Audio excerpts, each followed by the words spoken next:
Happy Devils Wednesday. This is the State of the Fan Address presented by pucksandpitchforks.com.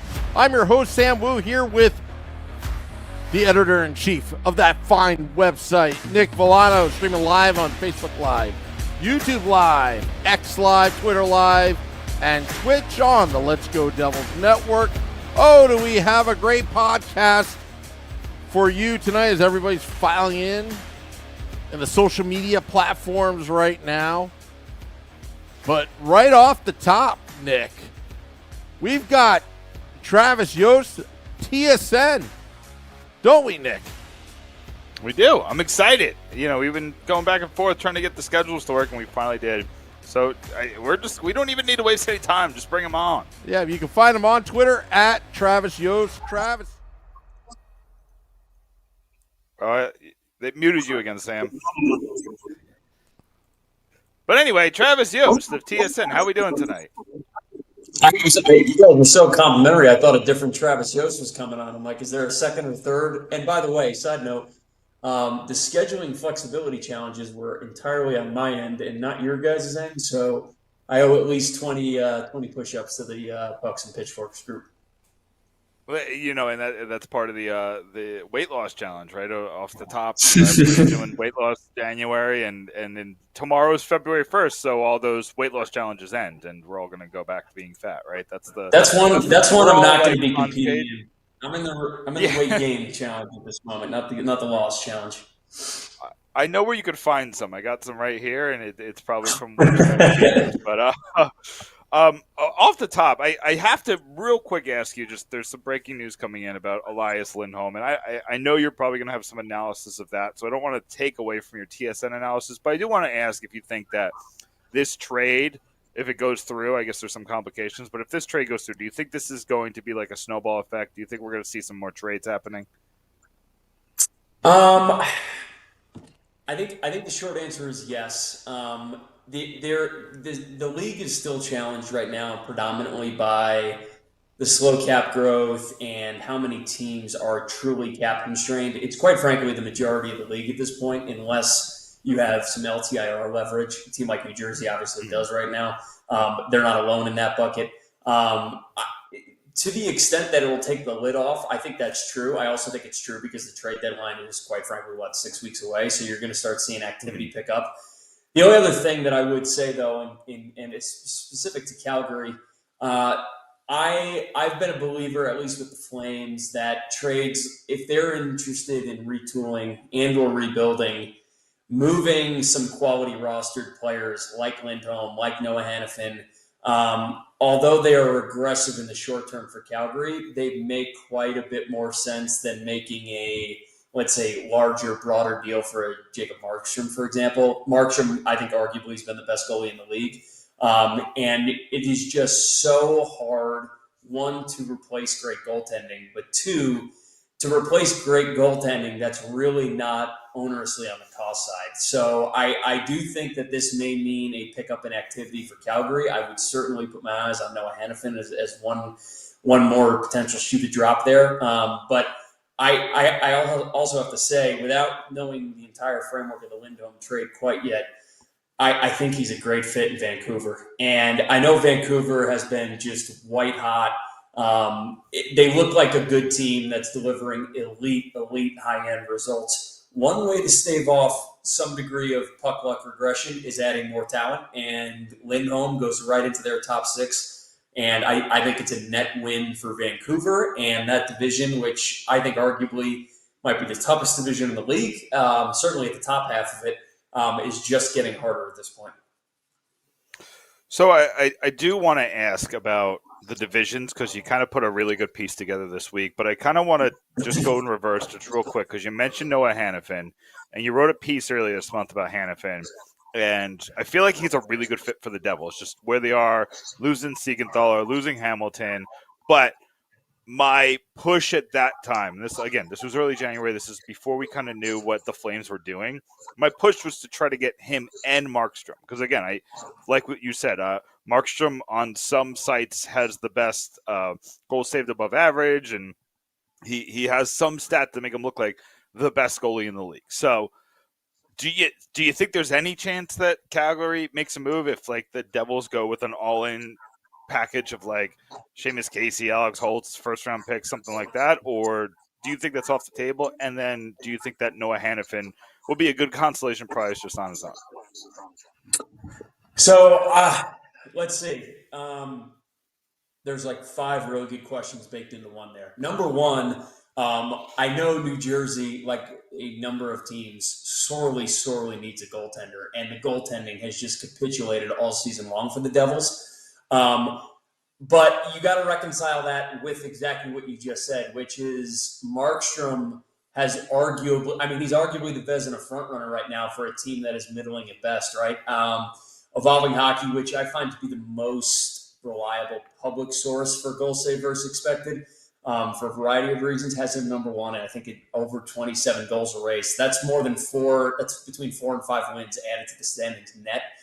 That, quite frankly, put that in the Devils column, and they're a playoff team, right? As of today, so that's pretty material over just a half of a season. I do worry about 2 things. One, I think he's still a goal. I think he's a player that Calgary would like to extend long term. 2, if you're Calgary, you couldn't ask for a better trade setup, right? If you want my goalie, you're going to pay a king's ransom. And I get very squeamish with making big moves for high-profile goaltenders because, and I use this name, which I know is poison to Devils fans, but like, unless I know I'm getting Henrik Lundqvist, I'm not giving up multiple major valuable picks and prospects because reliability sustained over half a decade, even let alone a full decade, is so hard to find in today's NHL. We see wild goaltending results year over year. Mm-hmm. We see it literally this year in New Jersey, for example.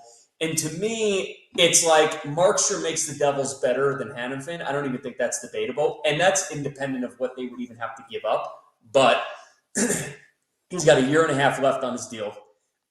You don't know.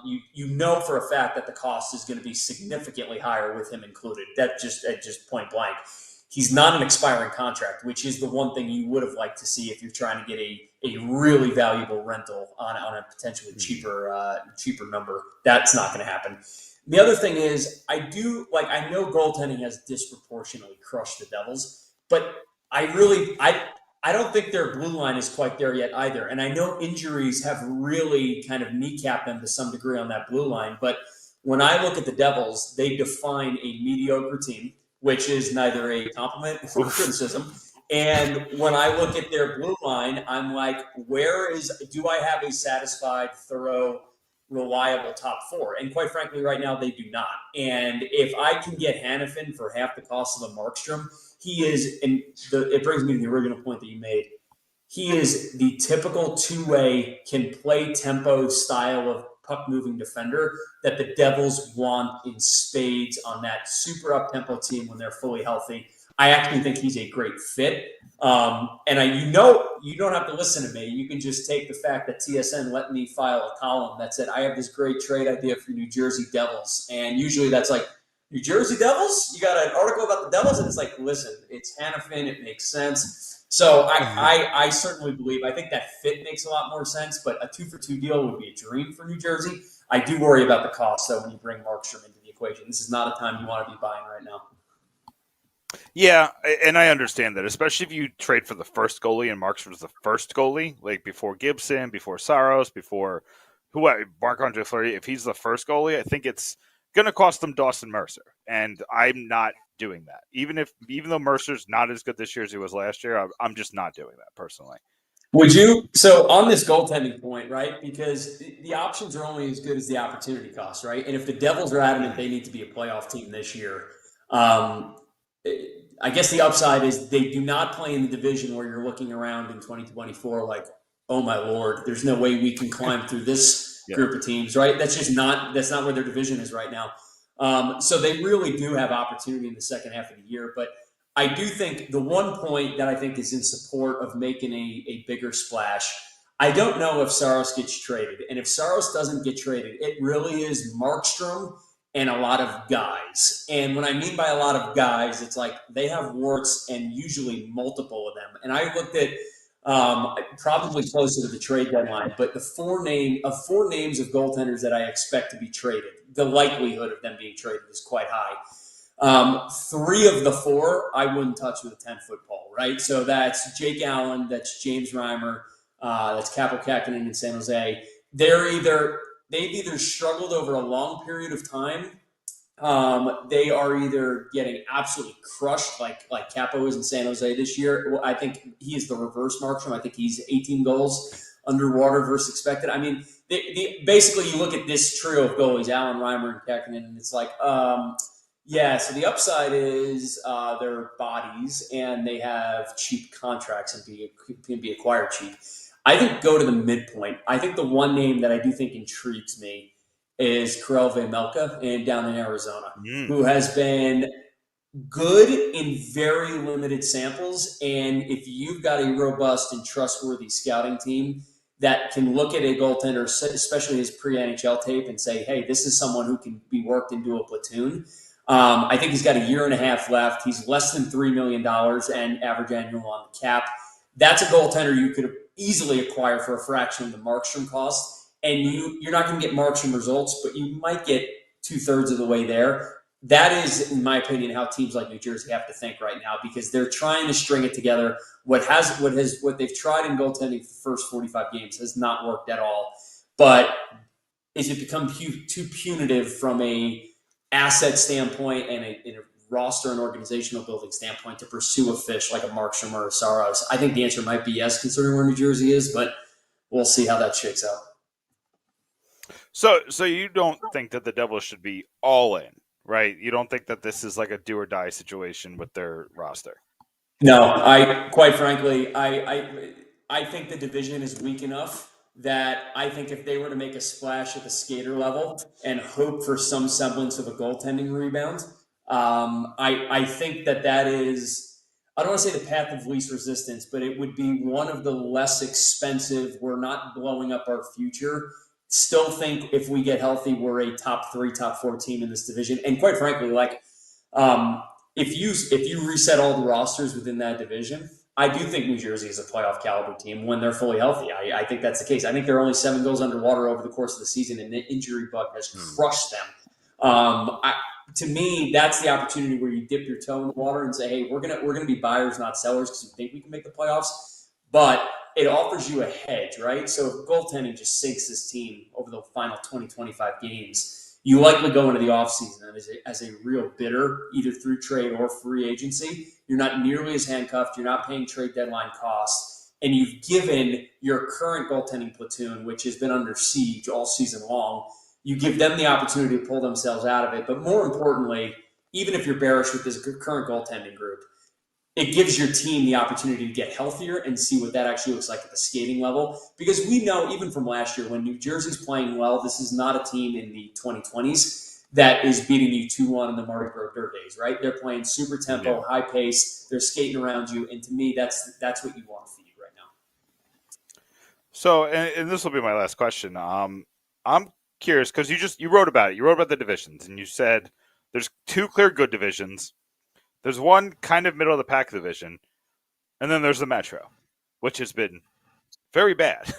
Just to be clear, like Washington's mid, the Flyers are in the playoffs, and everybody's talking about Tortorella like he was the Jack Adams Award winner, but they're in third because the Devils haven't been good, and like I said, Washington hasn't been good. Pittsburgh's super unreliable, and then the Rangers have come very much far back to the pack. It looks like Carolina is probably the favorite to win this division now. Where do you think that is going to motivate the Devils to keep going? Just the fact that this division is keeping them in this race? I do, because you're only as good or as bad as your relative competition is. And in the NHL, right, wrong, or otherwise, let me be very clear. The NHL's playoff format sucks. I just want to get that on the record. I literally hate the 3 teams and 2 wild cards. Play out of your division is so stupid when you have divisional imbalances, which you have almost every single year, and this year is no exception to that rule. But it's a benefit to New Jersey in this case. And by the way, as an aside, right, it's been a penalty to teams like New Jersey in other seasons when the division was stronger, right? But to your point, I think Carolina's very good. I think they are easily a playoff caliber team. And I think the Rangers, even though they have regressed quite a bit in the last couple months and certainly year over year, I still think they're a playoff caliber team. Who is the third in that division? You are not convincing me it's the Flyers. And you mentioned the Capitals. I have been scrutinizing hockey stats since 2008, and in my Mount Rushmore of the craziest statistics I have ever seen, and I wish I could quote it verbatim. I know I tweeted it out like 10 days ago, maybe 2 weeks ago. There was a point, like very recently in January, where the Capitals were 36 net goals worse than the Penguins and like 6 points up on them in the division. For the life of me, I have never seen something like that. I think Washington is a total paper tiger. I don't think they're remotely effective. Pittsburgh is on the very, very right side of the tail of the aging curve. Philadelphia just lost their goaltender for the full season. I mean, I am struggling. To me, New Jersey looks upside like the third best team in that division, which is why I think they are going to be a buyer. Yeah, and that all makes sense. And that definitely, it makes me feel a little bit better even, because I've been kind of wondering, I forgot who said it, and I'm doing the Twitter thing too, where I can't give credit, but somebody was like, everybody calm down, the Devils are a playoff team. And I said, based on what? But off of that, it's like, well, are the Devils better than the Capitals? Yeah, I think so. Are the Devils better than the Penguins? Yeah, I think so. Are the Devils better than the Flyers? I really do think so, especially like you said. Flyers just lost their starting goalie. I know Erson has been good, but I do, in that situation with what the Devils lost and what the Flyers lost, I think the Flyers are in a worse position, barring everything else that has to do with that. So you placing it on paper makes me feel a little bit better. Maybe there'll be some positive articles coming out of pucksandpitchforks.com now, thanks to Travis Yost. So the fan base. Yeah, well, no, we're going to go on a 6-game losing streak right out of the break, and you're going to be like, I'm going to kill Travis. Listen, I don't love that. Real quick, what are your thoughts on the All-Star break? What are your thoughts of Hughes and getting replaced by Bratt? What are your thoughts on Hughes trying to actually play but not being able to? Do you have any quick thoughts on that? I mean, I'm not surprised that Hughes gave it a shot, right? For when you're a younger player in any sport, that stuff matters just quite a bit more. And quite frankly, like Brett would have been on my very, very, very short list of guys that should have made it to begin with. I think you can make an argument he's been the Devils' best player wire to wire this year. So to the extent that a mediocre team like New Jersey has at least one rep, Jesper Bratt, I think, is the most logical candidate, right? And if you think in the totality of production, is Jack Hughes the best player? Easily, no question. But I think Bratt's played 15 or so more games than Hughes. He's in totality, he's been more productive than Hughes has, just off of the injury, just off the availability piece alone. So I think it's a huge accomplishment for him. I think it's his first All-Star, right? Bratt's first All-Star? It is, yeah. Yeah. I was surprised by that, but it is. He checks every single box of a guy you would want to see in that game, especially as a first-timer. He's not a guy you expect to show up 7, 8, 9 times, of course, but I think it's a great opportunity, and quite frankly, he's part of the reason New Jersey's still in the race. For sure. Travis, take a sec. Just let people know, do you have anything coming up that you're excited about? What can Devils fans look for some of your work? Yeah, sure. I file every Monday and Thursday on TSN. Usually Canadian team focused, but I certainly I think at the 10, I'm in year 10 at TSN, which is wild to say. And they give me a lot of latitude in a good way, especially around trade deadline, off season.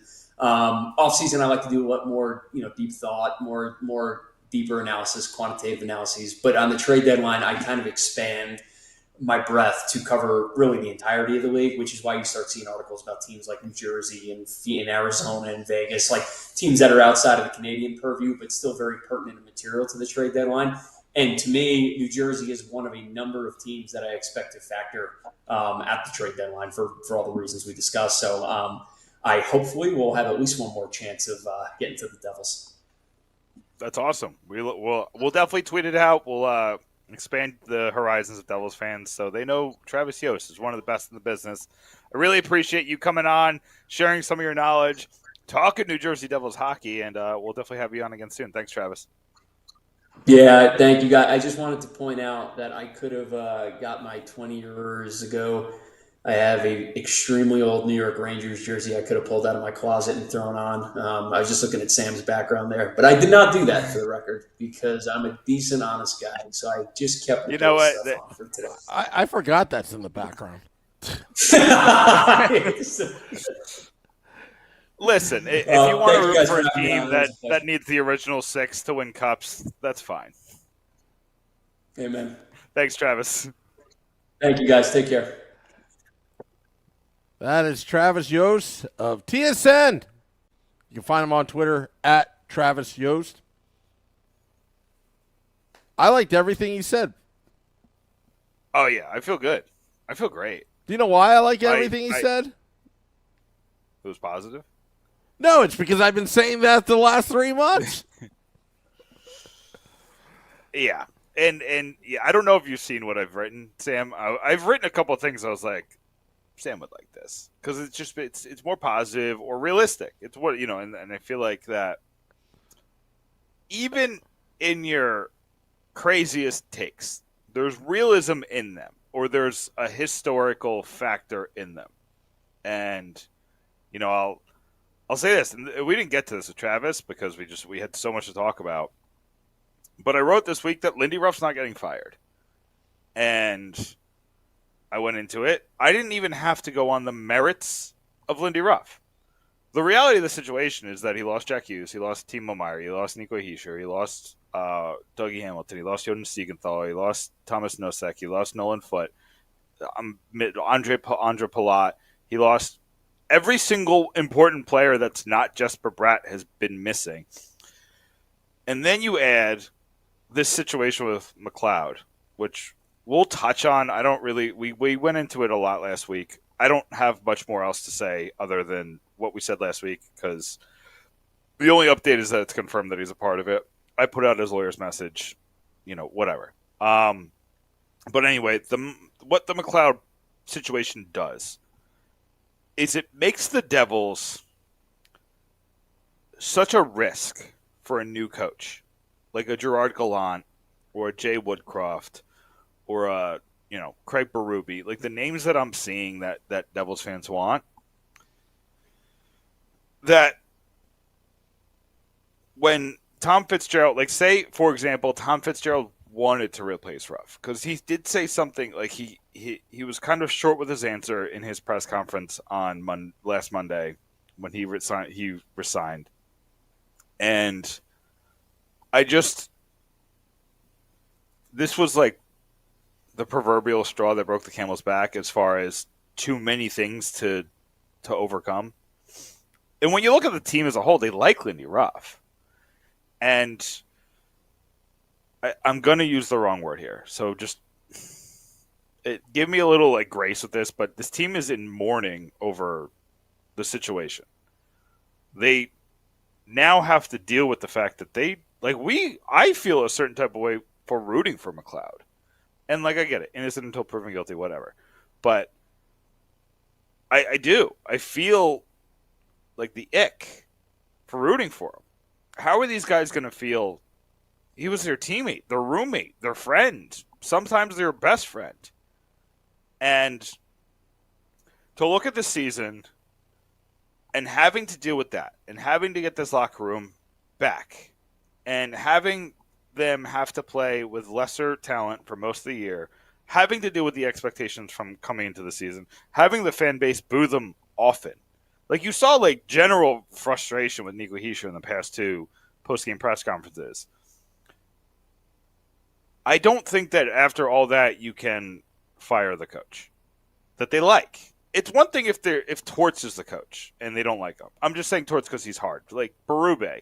They didn't like Berube because he was hard on them. They don't like Mike Babcock because he's a weird guy and he's hard on them. Like those types of coaches, you can fire those in those situations because you need to get the locker room back. Here, while it's possible, and I've seen signs of the system not working and maybe the team isn't bought into it or there's something there's a little bit of going rogue happening. I don't think it's because that Lindy Ruff has lost the room. I think that the room is just gone and, whatever. So I just don't see the upside is that it's a kick in the butt and maybe that's what this team needs.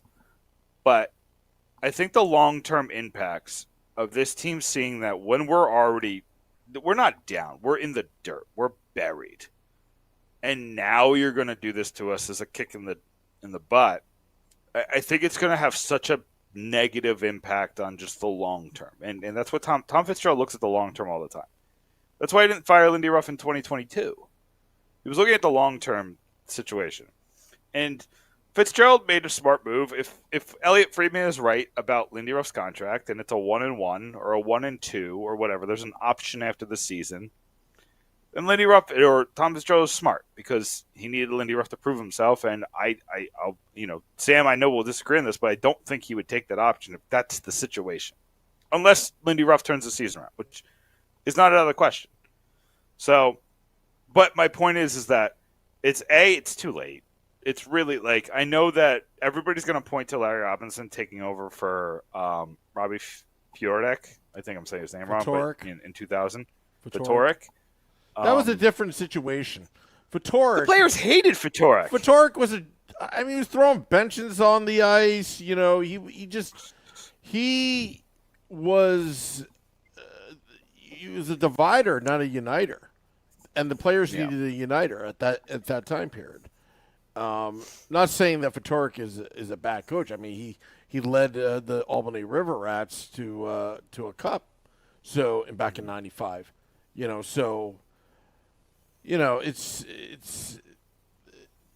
This is everything like I've been saying for the last few months. Like, okay, you fire Ruff. Who are you going to replace? Because every Devils fan on social media, we let Burnett go and all that. Right now, the only coach that can coach this team is Lindy Ruff. If you want to can him next season, mid-season, you can can him midnight, but not now. Now is not the time. And so you don't think they can can him at the end of the season? No. Okay. I mean, I disagree just because... No, because in my mind, I've already put my hot takes out there. I think VTech in the second half is going to get hot and push this team to a last spot or a 7-8 seed spot, and they're going to go on a run. Because I can feel it right now. That's what's going to happen. They're going to be this year. He was better in the last game. The Devils were awful against the Lightning. I think the Lightning was the last game. Oh, VTech. The Devils were awful. You can't point at VTech on that game. VTech got lucky with the Golden Knights, but he did battle through that. But and that when he subbed when he took over for Dawes, he played very well. Yeah, he didn't allow a goal, right? No, he didn't. Or maybe he allowed one. I think he allowed one. No. I don't think he did. He didn't allow any? Okay. Yeah. So.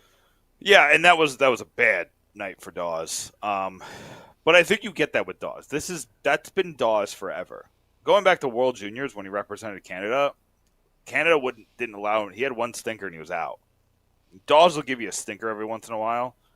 But he's just, I don't think Dawes has the stamina.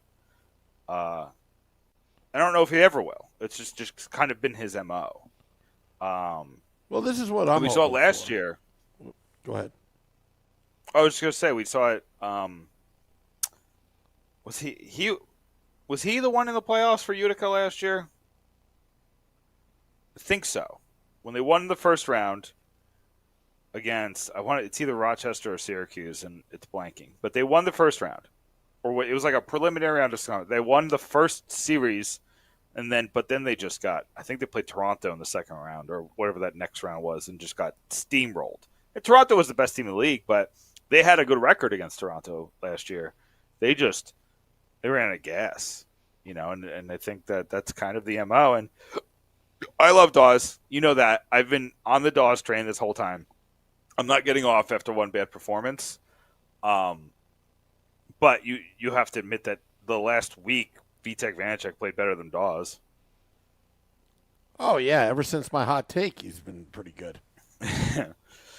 Well, I mean, the Vegas game came after your hot take. So, But he got the win. He was terrible. He was terrible. But he got the win.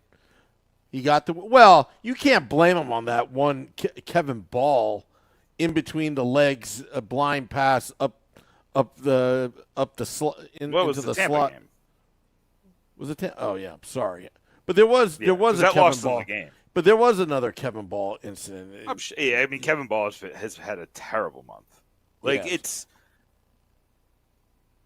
this is the issue, and we've talked about it. But when I come out of the season, I'm not going to be as worried about the goaltending because I think Fitzgerald's going to get a deal done. But when I look at the defense, I'm going to be more worried because Ball has been bad. Siegenthal was terrible before the injury. The injury, you didn't really lose anything, when he went out because he's been so bad, out of position, slow to move, not knowing where he's supposed to go, under the goal line too often. Which again, I've said that I think that's a Ryan McGill thing, and then Marino is either all world like he was last year, or no worlds like he's just a man without an island, and. See, that's where you and I do. differ because that makes no sense to me. Why would you trade for a goaltender if your defense isn't right? A new goaltender is not going to help you in that situation. Well, so because you assume that Nemitz and Hughes are going to grow, which is a fair assumption because they're both. They've both been two of the better defensemen you have. I think Luke Hughes right now is on a normal defense is a line 3, really like a high upside offense line 3. Simon Nemitz has been a line 2 player on the right side. Like I would compare, he's definitely a top 60 defenseman in this league, or top 60 right-handed defenseman in this league, and I think he's going to get better next year. I think he's going to be a top 30 right-handed defenseman next year. But Travis said it, though. I mean, at what price do you pay for a goaltender? Like, at what price? Right now, the price the offseason price is like half of what it's going to be now. Like, literally half. Are you talking about before trade deadline, or are you talking about after trade deadline? I'm talking about the offseason. Oh, Sorry, I thought you were talking before trade deadline, because I think they should get if they could get but if they could get like a Vishmelka for like a decent price, or if you want to get a Fleury, like I don't want Fleury, but if that's the move because he's a free agent, or I want nothing to do with Reimer. I have no interest in that, but that's just adding dead weight to your salary cap. Yeah, or like I don't even know but like if you want to get like a. I wouldn't mind going with Fleury. Sam, do you know who I want? Do you know who I want? You go. You make your point first, and I'll tell you who I want. Well, okay. So let's back up a second. So because I thought you were talking about trade deadline, I didn't think you were talking off season, right? Right now, you've got 3 goaltenders. 3 goaltenders who could potentially get hot second half of the season. Maybe they won't get hot. If they don't get hot, at least we know we're definitely guaranteed to get our first round pick back from San Jose, right? But just say if Vitek, Dawes, or Schmid gets hot. They get in the playoffs. The point I'm trying to make is, and I think Chico Resch made that point on Trey Matthews' podcast, that you don't need a trade for a goaltender at this point. Your defense is where it is right now. It's young. It's very, very young. But going into the offseason, what if Vitek does get hot? Does that change your outlook of getting a goaltender? No, it doesn't. I'm saying if you want to keep VTech as a 1B, then sure. Yeah, it'll change my outlook that way. I will say you don't have to like kick him to the curb. At best, he's a 1B, VTech Vanacek. And he has to, and I'll tell you this, Sam, it only matters what he does in the playoffs. If he gets hot. Yep. If he gets hot and farts in the playoffs again like he did last year, then sure, you can be a backup, but that's it. My gut feeling says, and again, I have nothing to back it other than I think he's going to do it. I think this is his time right now.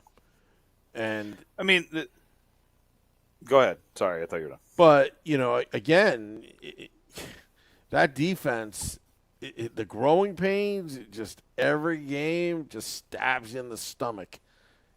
The growing pains with that defense, because those goals that were let up in the Tampa game was you can't even point the finger at VTech right there. But here's the thing: if it was growing pains, Sam, I'd be fine.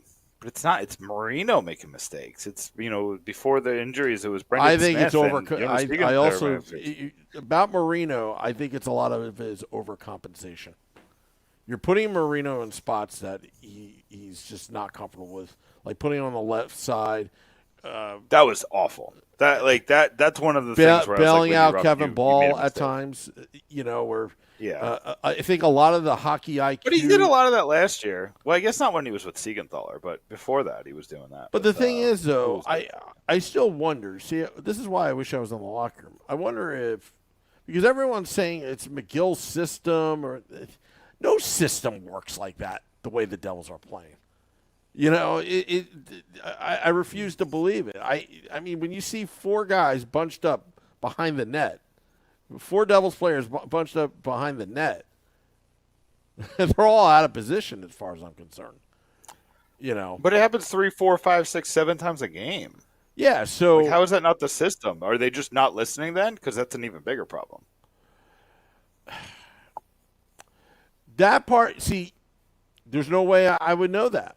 I would love to know what and why the difference between last year and this year. I mean, a lot of people are going to point to Graves and Severson. Were there hockey IQ much better? I mean, some of it's just basics. Like I think Severson's a lot better than we give him credit for, but Graves had a rough last half of the season. But those are kind of moot points, too, because you aren't going to pay either of them. You don't have the money to pay. Graves was a halfway decent second-line left-handed defenseman, and you have Ball and Hughes. So you weren't going to pay him. And Severson, he got an 8-year deal, like a third-line defenseman when you have Simone Nemetz in the line. You weren't going to do that. So, but that's what people will point to. I don't agree. I'm just telling you what people will say. Yeah, it's hard to say. But the biggest difference, other than, the Graves and Severson, is they got a lot younger, this defense. Marino, who was he paired up with last season? Yeah, Siegenthaler for a lot of it. And but then Siegenthaler moved to wasn't he paired Hamilton, up with Graves? Graves, sorry. I think I said the wrong person. I think it was a Graves for a lot of it. Yeah, so he was with Siegenthaler for like a hot minute, and they were good. They were really good, but then they wanted to move Siegenthaler because Graves and Hamilton just didn't have the magic. I still consider Kevin Ball as a rookie because this is like his first full-time season. I consider him a rookie. I just don't understand Hughes about that play in Tampa. You go, and then I'll. No, I'm just saying that's part of the issue. Again, are the players not bought into it? I just can't imagine a coach coaching that type of system, this imaginary system that you would be that out of position. I mean, we've seen coaches go off the reservation before and try something with a team this talented. You think that you can, and I've been saying this for 2 years before this one. This team prioritizes possession and will do anything it takes to get it, which is why they've put, McLeod on certain things and why they've put Eric Halla on certain lines, because they went face-offs. So I think that system, like when I look at it on paper, Sam, and do me a favor, and for the next game, mention this on the Woo Report, for the next actual game, I forget who they're playing when they come out of the break. Look at it from the scope of, is there Colorado, by the way. That's right.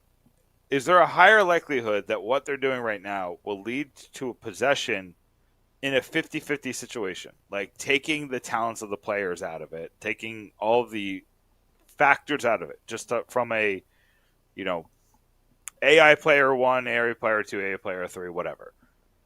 Would what they're doing give them a higher likelihood of possession, ignoring the risks of if you don't get it? Like, is there a 51% chance that you're going to get possession on this? Or not understanding that if that 49% happens, there's a guy wide open in the front of the net? And that's the way I've been looking at it, because I'm trying to understand how this system could be logical. Like, I'm with you, Sam. It doesn't make sense to do that. But I also understand what happens when you're in any workplace. Any workplace where everybody's making the same mistake. If it was just Marino, or it was just Ball, or it was just Hughes, I'd say someone's going off the reservation and making mistakes. It is everyone. Every defensive pair is underneath the goal line. Every defensive pair is shifting extreme amounts to where if the left side of the defense moves behind the goal line, the other one either goes behind the goal line with them to try to force possession, or completely upends, like takes over their spot, opening up the spot that they just left because the forward isn't moving back to take that position. So I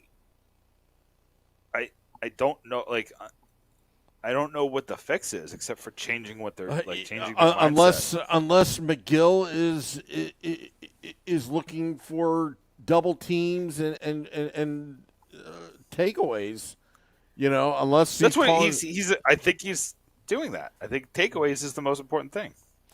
At the same time, like I just marveled how Carolina played defense against the Devils. I'm like, can you just look at what this team is doing and try to emulate it? They were clogging up the passing lanes like no other. They were playing physical, and when they got beat, they got support and help. But then again, they are a veteran team on that blue line compared to the New Jersey Devils. Big difference. So. Yeah, I mean, the Hurricanes have the best defense in the league.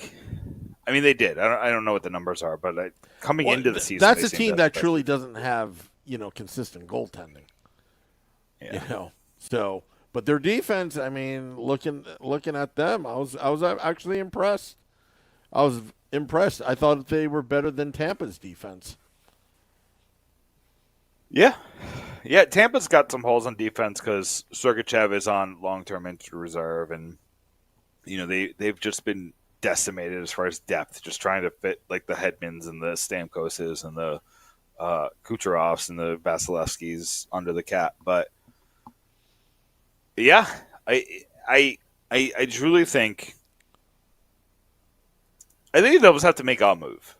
Going back, goalie, defenseman. I mean, I don't know if you saw the article I wrote a couple weeks ago about the trade to send Markstrom and Hannafin to the Devils, but it was a hefty package. But before I found out that the Flames have no interest, or they've put out in the media that they have no interest to trade Markstrom, I thought it might work because they'd want to get out of that contract.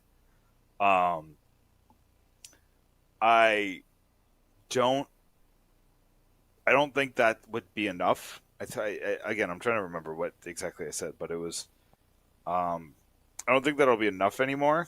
I think that it's going to cost you. I think they're going to just keep saying Mercer until the Devils move on, and that would be a mistake. Don't trade Mercer. Like, there's no world where you trade Mercer now, especially now. Mercer just made himself so much cheaper, and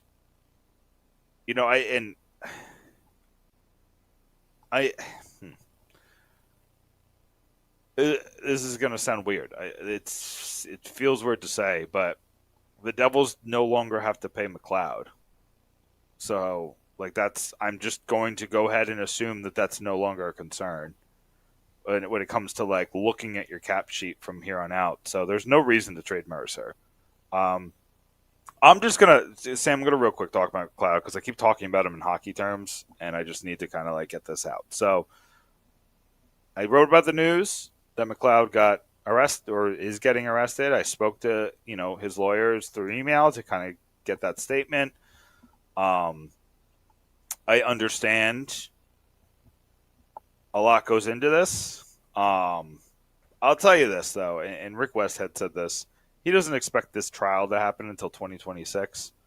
There is and I brought this up in my article and on Twitter, that there is a statute in the Canadian, I forget the exact name, but it's like the Canadian Rights and Freedoms. It's basically like the Bill of Rights for Canada.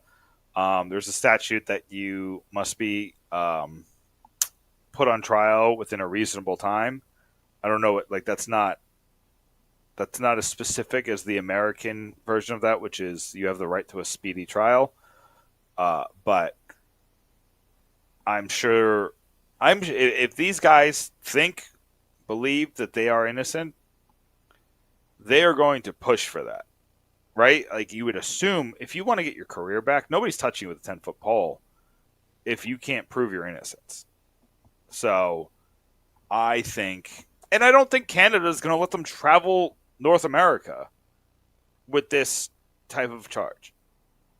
So that's the only thing that has me wondering if they can move this along. Such a high-profile case. Every single court hearing is going to be covered by a dozen, if not dozens, of media members. So that is a possibility that this trial could get moved along. Beyond that, I said what I said. You said what you said last week. The crime, as it's being presented, is heinous. I'm not a legal expert, but I've spoken to enough of them in my life, in my previous line of work, that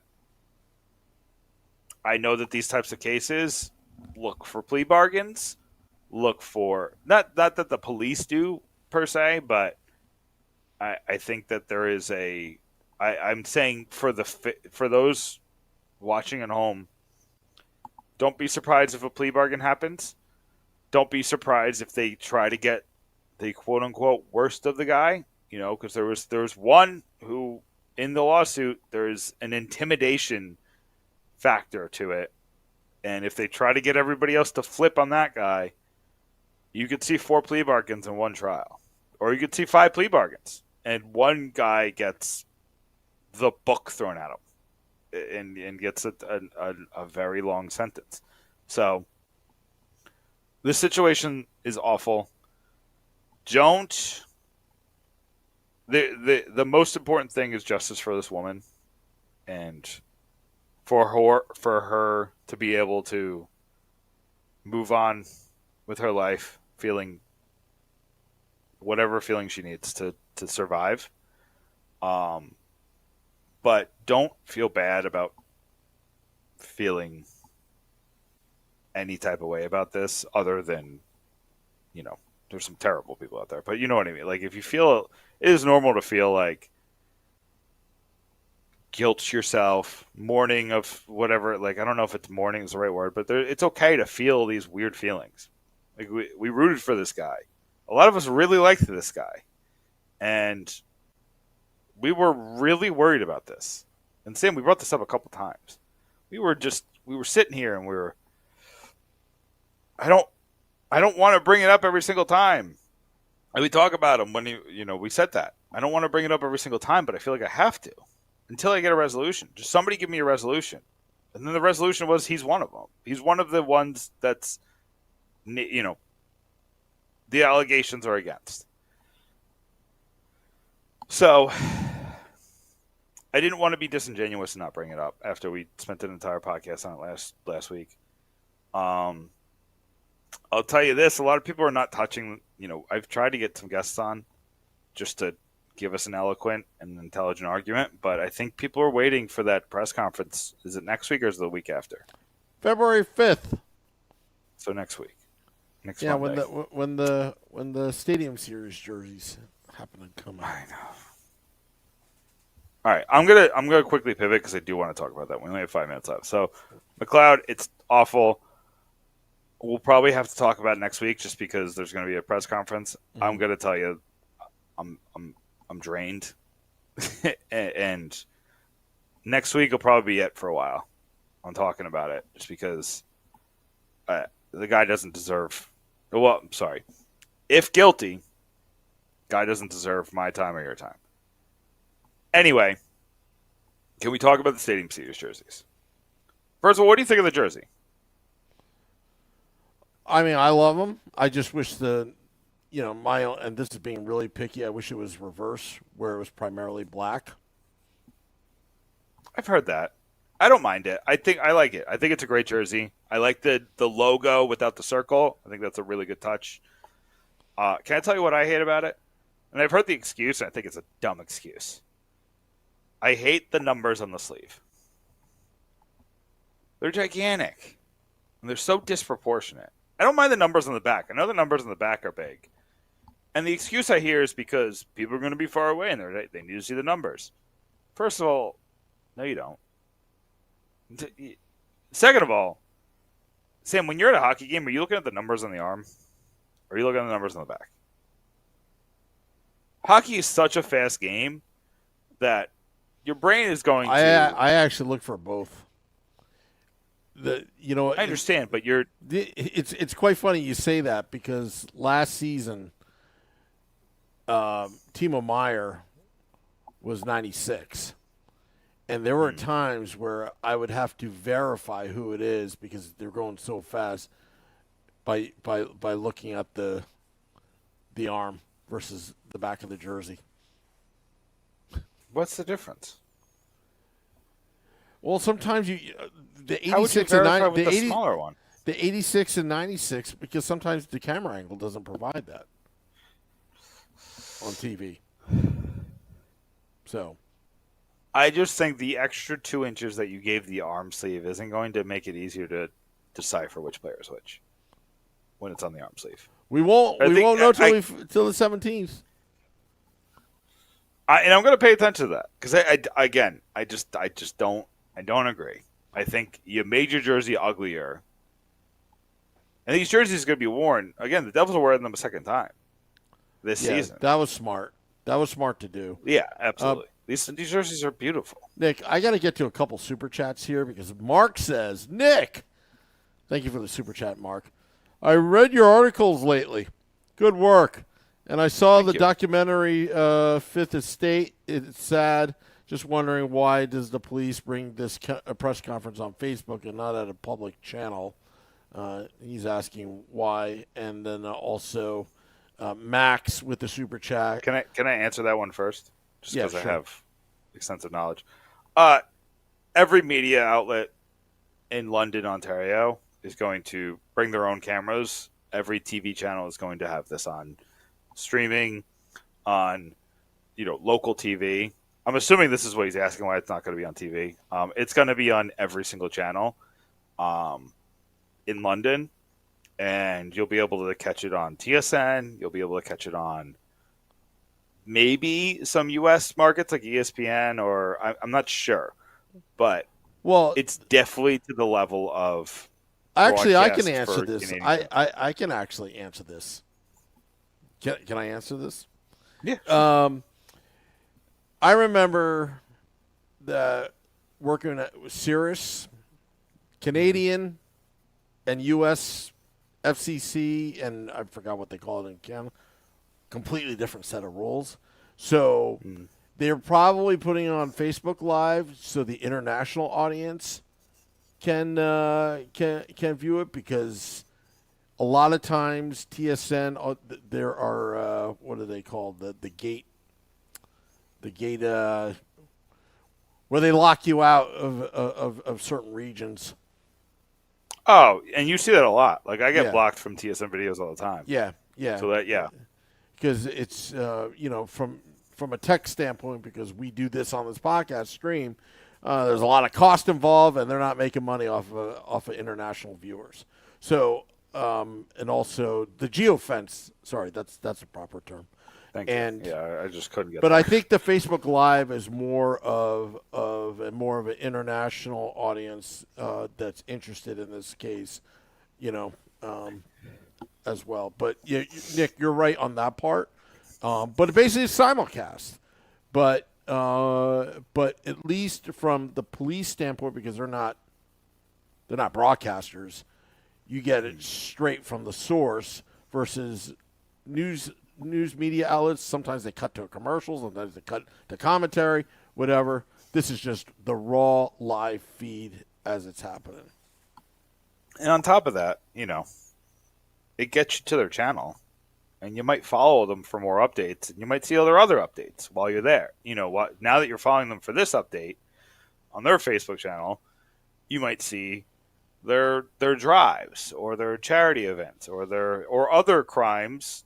If you're a London person and you weren't following them before, you might see other crimes that might be of, pertain to your neighborhood or pertain to your purview. So, it's multifaceted. But you are right. I think that Ramona's got a request. He says, Sam, I want you to talk about it after the press conference.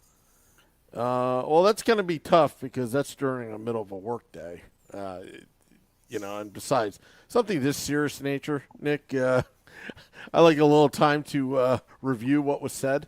It's not I'll something tell you that you could be, reactionary on. I hope to have a really good guest on that Wednesday. I can't promise it because, until they're here, they're not here. But I have a really good guest who has said, once we kind of get this confirmation from the police, we can move forward. But again, I don't want to promise anything. But we'll have somebody with the most intelligence of arguments who I think will be more open to talking about this once the charges are laid. Yeah. Because you got to remember, this is still coming from Rick Westhead. So unless I get Rick, a lot of people aren't going to want to talk about it. Even with these statements that we got from lawyers, I'll tell you what, Sam, the journalist in me was a little wary about how that was going to come off, like putting that out there, because I know it's from the lawyer because I emailed the lawyer myself, right? And I said this, I am not a journalist. I was a journalist, but not on Pucks and Pitchforks. I am a blogger on Pucks and Pitchforks, but my 10-year journalism career taught me how to get statements and taught me how to get in touch with people. So I have spoken to McLeod's lawyers through email. But you don't know how that's going to come off, and you don't know what you can really even do with it. And the statement is obviously very pointed, and it had language in it that I would disagree with as far as how to go about it. So it's a hard spot to be in, which is why I want someone else to talk about it, because there are better, smarter people where it comes to the lawyer side of this, and why would you represent a situation like this, or what is the upside, and then what does innocent until proven guilty actually mean when it comes to the court of public opinion, and how does this kind of a large case, how is it impacted by the media circus? And I was part of it. I was in the media, but it is a circus for these gigantic cases. So I want somebody who people understand has that knowledge. So that's something I'm pushing for next week. But get through the other super chats. I don't want to derail. Max, thank you for the super chat. I don't know what he's talking about. He's asking a random question about Big Bass. Nathan Bastian? Maybe. How do we think? Probably. Yeah. Okay. Yeah. I mean, What's can't what's the imagine. question? I don't. Oh, Like how how would he feel? he's I think in doing? the context of what Max was saying is, about McLeod. So, it puts you in an awkward spot. So who knows? I mean. And you don't know. Listen, I'll say this: we don't know the ins and outs. We don't know if they're still best friends. If Bastion's on vacation with some other Devils players. So right now he's clearing his head. He's one of the. It looks like he's. I mean, I don't know. Maybe it's a boys' trip, but it looks like he's one of the single ones. So he's just kind of like letting off some steam and having fun in a tropical location. And honestly, like, couldn't. I mean, I think the best of Bastion. I know he hasn't had the best season, but he's been playing well for what for his role over the past couple of weeks. So again, like, this is gonna be hard for the players. And like, I know we expect our athletes to be robots, but they're not. Like, this guy, it's do you know what I think is going to be the hardest part about this, Sam, for the players? Is that, like, up until the day, we heard it with Dylan Dube. Up until the day that they went on leave, it sounds like they lied to the team. Dylan Dube said he was leaving for his mental health, and we all wished him well. Carter Hart had a similar situation where he was leaving for personal reasons, and we wished him well until we realized that those two did it. And then that's when everybody started asking questions like, wait a minute.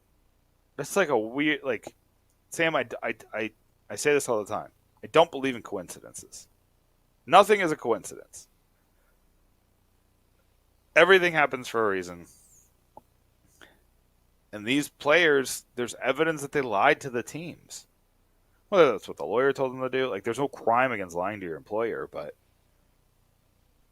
they probably had to lie to everybody else. Like, Sam, there was a charity event that McLeod just didn't show up for, and Calfoot just didn't show up for.